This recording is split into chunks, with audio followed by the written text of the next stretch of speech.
Assalamualaikum warahmatullahi wabarakatuh.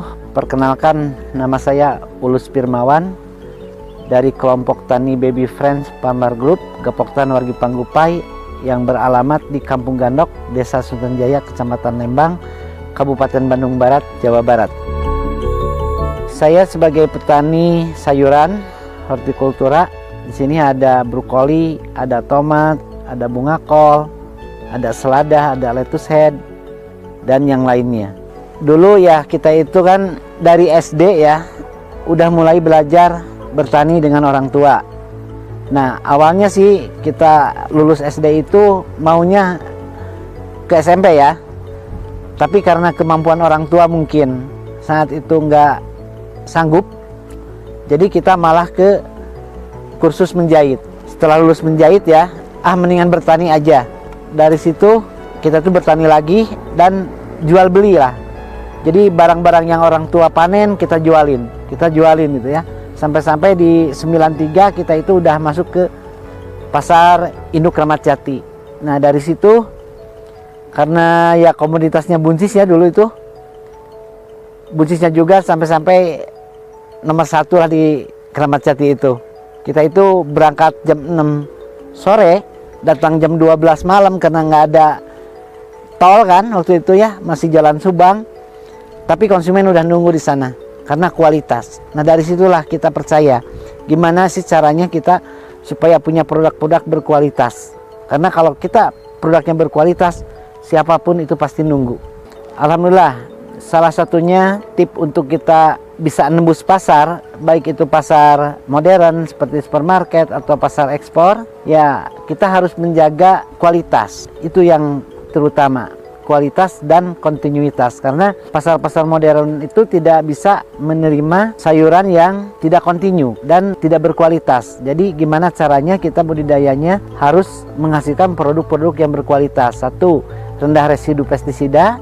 Jadi kita itu tidak menggunakan atau tidak banyak menggunakan pestisida kimia atau pupuk kimia. Jadi lebih ke pupuk organik. Itu yang harus kita pahami.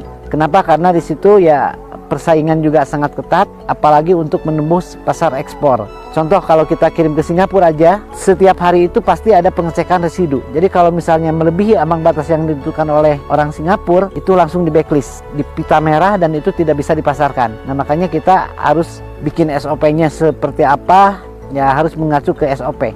Nah alhamdulillah kita juga di 2014 itu udah tembus ke pasar ekspor untuk Singapura, dan dapat penghargaan juga dari Kementerian Pertanian komoditas yang berdaya saing. Itu baby buncis ya, yang waktu di 2014, 2015 sampai 2016. Nah, di 2017 kita dapat penghargaan dari FAO ya, pangan. Kenapa sih kita dapat penghargaan dari FAO? Karena kita budidayanya yang ramah lingkungan. Salah satunya itu, jadi kita itu sangat peduli terhadap lingkungan dan tanah yang kita garap itu, karena mikirnya gini, kalau kita misalnya pakai kimia terus, anak cucu kita mungkin kedepannya tidak akan bisa bertani lagi. Kenapa? Karena semuanya juga paham dan tahu kalau kebanyakan pakai kimia, otomatis tanah itu nggak subur lagi, malah jadi tandus. Nah kita memberdayakan khususnya petani-petani di anggota Gapoktan dan sekitarnya yang datang ke kebun, kita edukasi dengan pemakaian pupuk organik. Kenapa? Karena kalau pupuk organik itu semakin lama tanah pasti semakin subur, dan insya Allah anak cucu kita juga bisa menikmati lahan kita itu nanti untuk kedepannya makin subur. Seperti itu.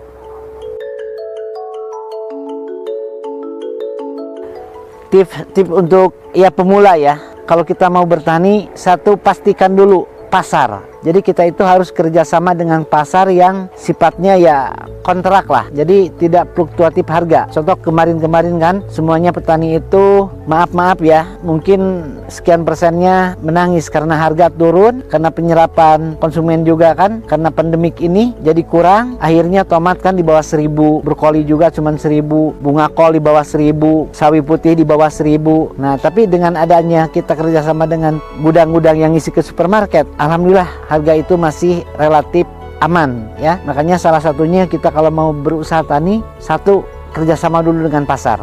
Kedua, untuk keberhasilan di sektor pertanian itu cuma ada 4 sebetulnya ya. Satu, dari pengolahan lahan yang baik dan benar. Gimana sih pengolahan lahan yang baik dan benar itu?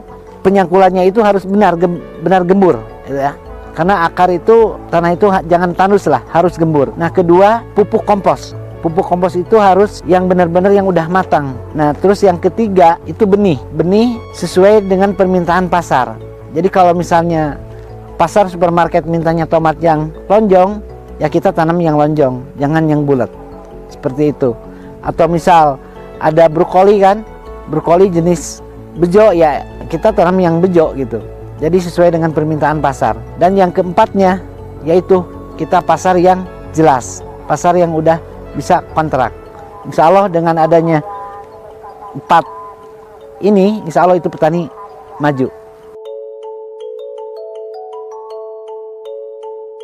Nah alhamdulillah kita juga ini lahan RSJ ya, Rumah Sakit Jiwa yang ada di Bandung Barat. Dan kita juga tidak hanya untuk bertani aja di sini, justru kita itu lebih edukasinya dengan OGDJ ya. Mereka yang udah sembuh kita tarik untuk diberikan bimbingan atau pelatihan di kebun. Apa sih bertani itu? Cara bertani itu seperti apa? Dan alhamdulillah mereka mau. Ini ada yang namanya Pak Yanto itu udah mau 1 bulan, Pak Agus udah 2 minggu, Pak Yayan udah 3 minggu. Mereka sangat antusias dan sangat luar biasa.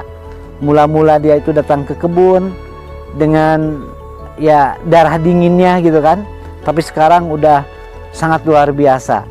Jadi seperti kita aja sih, bahkan mereka itu semangatnya sampai-sampai mau buka lahan sendiri karena udah merasa percaya diri, tumbuh percaya dirinya, merasa udah mampu untuk bertani.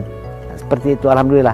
Mudah-mudahan doa dari semuanya kita terus, bukan hanya OGDJ aja ya, misalnya orang-orang yang tidak mampu, misal ayo datang ke kebun Waragri namanya ya. Di sini tuh yang di Cisarua itu kebun kampung Walagri, Gapoktan Wargi Panggupai. Pesan untuk petani muda semuanya, ayo kita semangat di pertanian ya.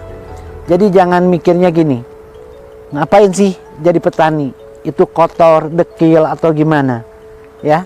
Justru sektor pertanian banyak hal yang bisa dilakukan, bukan hanya bertaninya saja, justru bantu orang-orang tua kita atau petani-petani kita yang udah ada untuk pemasarannya. Karena anak-anak muda ini sangat cerdas, apalagi di era digital ya, menuju 4.0 ini ya, anak-anak muda lah yang harus giat untuk memasarkan. Karena persaingan di digital itu nggak mungkin kan, contoh bapak lah, mungkin ya kurang ya itu untuk di digitalnya ini. Ayo anak-anak muda, ayo bikin startup baru. Dan untuk ekspor juga kan sekarang ini banyaknya ya via website ya itu, atau online. Nah itu coba kembangkan itu, jangan malu, karena ya sektor pertanian sektor yang nggak akan pernah mati. Selama manusia di muka bumi ini hidup, insya Allah sektor pertanian juga itu terus berjalan. Terima kasih sudah menonton video ini. Salam buat semuanya, salam buat petani. Insya Allah petani sejahtera, pertanian Indonesia lebih maju.